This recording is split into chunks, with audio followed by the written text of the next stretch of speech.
सभी को आज आज 11 तारीख है और 12 तारीख को यूपीपीएससी का पेपर है।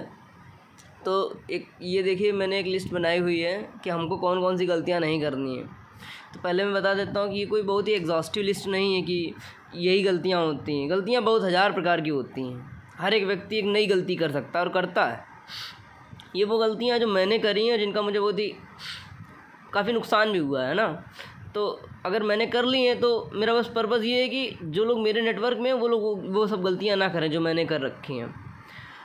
मैं आपको बता देता हूँ कि मैंने सब क्यों और क्या लिखा है और क्यों लिखा है। इसके अलावा अगर आपको वाकई में और समझना हो कि कौन कौन सी लोग गलतियाँ करते हैं तो यूपीएससी ने एक पीडीएफ जारी की थी जिसमें बच्चे ओएमआर शीट के साथ जो गलतियाँ करते हैं वो उसमें मेंशन की गई हैं। जैसे कि नाम गलत जगह लिख देना, बबल गलत जगह कर देना, अगर सेट बी है तो सेट सी बबल कर देना या छोड़ देना, वो सब उसमें लिखा हुआ है। लेकिन मेरी गलतियाँ ऐसी नहीं थी, मेरी गलतियाँ थोड़ी अलग थी। इसमें से दो प्रमुख गलतियाँ जो मैंने की हैं उनको मैं स्पेशली एम्फेसिस करूँगा, बाकी आप देख लीजिए। देखो इसमें जो पहली गलती लिखी हुई है वो लिखी घड़ी की। क्या हुआ कि घर पे घड़ी रखी हुई थी अच्छी सी, और मैंने उसको काफ़ी दिनों से देख के रखा हुआ था कि मेरा एग्ज़ाम होगा तो मैं उसको लेकर जाऊंगा। मैं बांध नहीं रहा था घड़ी, गर्मी इतनी होती है, ज़रूरत भी नहीं पड़ती, घर ही में रहता हूँ। तो मैंने क्या किया, मेरा एग्ज़ाम था तो मैंने घड़ी उठाई और मैंने अपने उसको जेब में डाल लिया। और शाम को बस थी, बस बहुत देर बाद मिली। तो कुल मिला के किसी तरीके से पहुँचे अपन लखनऊ और अपन पेपर दिए। लेकिन क्या हुआ कि जैसे सेंटर हॉल में पहुँचे और कमरे में पहुँच गए और मैंने घड़ी निकाल के रखी तो देखा कि घड़ी बंद है। अब मैं क्या करूँ, घड़ी की बहुत ज़रूरत पड़ती है यार एग्ज़ाम में। तो फिर उस टाइम मुझे बहुत ही परेशानी हो गई क्योंकि बेल लगती है और बेल से बहुत ही फ़ायदा नहीं मिलता है। आपको घड़ी आपके पास होनी चाहिए, पर्सनल घड़ी होनी चाहिए, ठीक है ना। तो ये मैंने गलती करी कि घड़ी की मेरे पास थी, अच्छी थी, और मैंने उसको चेक नहीं किया। तो आपको ये नहीं करना। जो भी आप सामान लेकर जाइए, चाहे घड़ी हो, चाहे वो पेन हो, चाहे वो कुछ भी हो, आप उसको एक बार चेक करिए, एक बार बिल्कुल उसको अश्योर्ड होइए, सेल्फ अश्योर्ड करिए अपने आप को कि नहीं वो चीज़ ठीक है और एग्ज़ाम हॉल में आपको परेशान नहीं करेगी। अगला पेन आप रखिए, पेन प्रॉपर रखिए। ऐसा नहीं वहाँ चलते चलते बंद हो जाए। होता क्या है कि हम लोग एग्ज़ाम जब देते हैं तो हमारे पास एक सेट रहता है पेन वगैरह का, तो हम लोग एग्ज़ाम देते जाते हैं तो वो पेन खर्च होता रहता है, ठीक है ना। अपन लेकिन ध्यान नहीं देते कभी कभी। तो कभी कभी ऐसा हो सकता है कि आप एग्ज़ाम हॉल पे जाइएगा तो आपका पेन ख़त्म हो जाए। अब आपका पर्सनल पेन है, आप वहाँ पे मांग तो सकते हैं किसी से, लेकिन हो सकता है आप उससे बढ़िया ना कर पाएँ। तो इसलिए पेन बहुत सावधानी से रखना है, ध्यान से रखना है। टाइम, कभी अगर एग्ज़ाम होगा ना तो आपको, आपकी ज़िम्मेदारी है कि आप जो है वहाँ पर आधा घंटा पहले पहुँचें। मैं बोल दे रहा हूँ, आसान नहीं होता यार, क्योंकि घर पे कोई होता नहीं ले जाने के लिए, या फिर जाम लग जाता है, कुछ प्रॉब्लम बहुत सारी आ जाती हैं।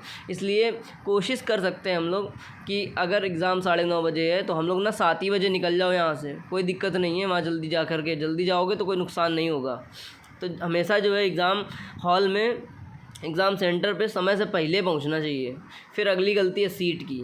तो सीट में क्या होता है, मतलब देखो 100 में से किसी एक के साथ हुआ होगा ऐसा, लेकिन तुम जान लो कि जिसके साथ हो जाता है ना तो बहुत ही बुरा होता है जिसके साथ भी होता है। सोचो तुम्हारा पेपर अच्छा चला जाए और तुम गलत जगह सीट पे बैठ जाओ, तुम्हारा कॉपी जो है मिस जज हो जाए, तुम्हारे नाम की जगह किसी दूसरे का नाम आ जाए, मतलब कुछ ऐसी प्रॉब्लम आ जाए तो तुम, मतलब बहुत बुरा लगेगा तुमको, तुम समझ भी नहीं सकते।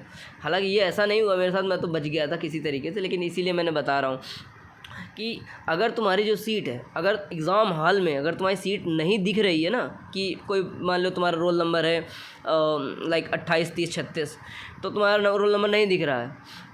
2-3 कारण हो सकते हैं उसके कि नहीं दिख रहा। क्यों नहीं दिख रहा? जैसे एक कारण ये हो सकता है कि सोचो तुम्हारा रोल नंबर जो है बिल्कुल टॉप पे होगा, टीचर की सीट के बगल में, और तुम्हें लगेगा कि यार वो तो टीचर की सीट है, तो तुम वहाँ देखोगे ही नहीं, समझे ना। तो तुम क्या करोगे, तुम पीछे वाली सीट पर बैठ जाओगे, सेकंड मतलब लास्ट सीट में, फर्स्ट रो की लास्ट सीट में।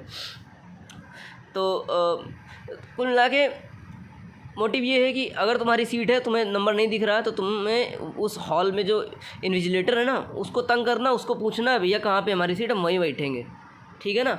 ऐसा करना ही पड़ेगा आपको, तो ऐसा करना है, ठीक है।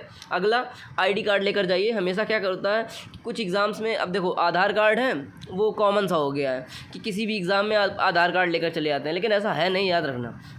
अभी उसका आया था, किसका, IARI वाला, एग्रीकल्चर साइंटिस्ट वाला। उसमें क्या हुआ, वो लोग आधार कार्ड अलाउ नहीं किए थे, तो उसमें पैन कार्ड मैंने मतलब लगा दिया है। तो अब देखो, तुम्हारे एडमिट कार्ड में जो ID कार्ड लिखा है वही ले जाना है, मैं ये बता रहा हूँ, ठीक है। एडमिट कार्ड में लिखा रहता है कि आपने कौन सी ID कार्ड लगाई है। उसके बाद 2 पासपोर्ट साइज़ फ़ोटो। मैंने बहुत सारे केस देखे हैं, जब सेंटर में जाते हैं बच्चे तो वो बोलते हैं यार मेरे पास फ़ोटो नहीं है, बताओ मैं क्या करूँ। सुबह का टाइम होता है तो दुकान भी नहीं खुली होती है। ये सारी बड़ी प्रैक्टिकल परेशानियाँ हैं। और सच बता रहा हूँ, जो व्यक्ति अंडर को होता है ना इन सब प्रॉब्लम से, वही आपको बता सकता है सब। बाकी जैसे हम लोग बहुत सारे ग्रुप पे जुड़े रहते हैं टेलीग्राम में, और एग्ज़ाम के पहले बहुत सारा इन्फॉर्मेशन आता है कि आप ये सब गलतियां ना करिए, ठीक है। वो लोग भी अच्छी अच्छी बातें बताते हैं, लेकिन सच कह रहा हूँ कि वो कॉमन बातें होती हैं, वो ऐसी बातें होती हैं कि ठीक है, जनरल आइडिया को ध्यान में रख करके की जाती हैं। लेकिन ये जो मैं बता रहा हूँ ये प्रैक्टिकल है, कि आप एग्ज़ाम में जाओगे तो ये प्रैक्टिकल मिस्टेक्स हैं, ये होती हैं। फिर लास्ट मिस्टेक जो बबलिंग वाली है ना, ये मैं इसलिए इसको मैंने बिगेस्ट मिस्टेक कहा है, क्योंकि अभी मैंने UPSC CSE दिया था यार 2022 का। भगवान की दुआ से मेरा पेपर बहुत अच्छा गया था, एज सच में पास हो जाता, पक्का पास हो जाता 100%। लेकिन क्या हुआ कि पेपर थोड़ा इजी लगा मुझे, तो मैंने कर लिया, और इस चक्कर में मैंने टाइम का ध्यान नहीं रखा, और टाइम हो गया थोड़ा सा ज़्यादा, बबल नहीं कर पाया कुल मिला करके मैं। तो उसमें मेरा 28 क्वेश्चन छूट गया, मैं बबल नहीं कर पाया। तो वो मेरे लिए बहुत बड़ा दुख का कारण है कि पूरा साल हम लोग तैयारी करते हैं और एक छोटी सी गलती, और क्या बताऊँ मैं, आप भी बुरा भला बोल सकते हैं तो बोल सकते हैं, कोई दिक्कत नहीं है, क्योंकि गलती करी है तो भाई करी है, अब क्या करें, कर दी है। तो ये गलतियाँ आपको नहीं करनी है, तो करना कैसे, जब आप उसमें टिक मार्क करोगे अपने पेपर में, तो उसी टाइम अपने OMR शीट में क्या करना है, एक बार लगा लेना है।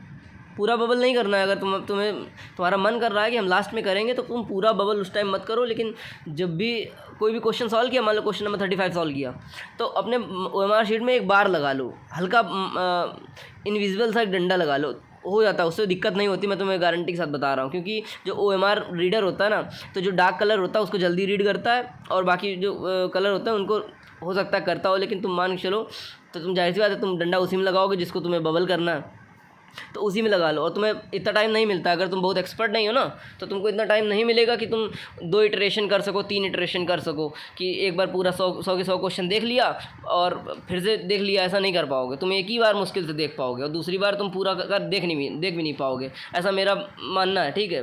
एक्सपर्ट हो अगर तुम बहुत ही अच्छे से कर रहे हो तो तुम्हारी बात अलग है, मैं जनरल ओपिनियन बता रहा हूँ, ठीक है। तो इसलिए बबल हमेशा जो है ऑन टाइम नहीं करना है, बिफोर टाइम करना है। सॉल्व करते जाओ बबल, कोई दिक्कत नहीं है। मुश्किल से 1 या 2 क्वेश्चन का टाइम बर्बाद होगा, या 3 क्वेश्चन का टाइम बर्बाद हो जाएगा, कम से कम पूरा पेपर तो नहीं बर्बाद होगा यार।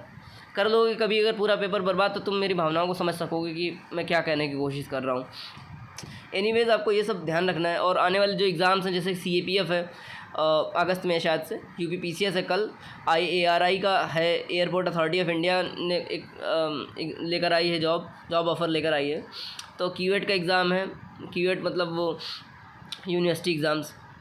तो इन सब में आपको जो है ध्यान रखना है, और ये गलतियां नहीं करनी है। बस इसके साथ मैं आपकी दुआ लेना चाहूँगा, ताकि मेरा भी पेपर कल अच्छा हो जाए। बाकी कल अपडेट करता हूँ कि मेरा पेपर कैसा हुआ, ठीक है। बाय।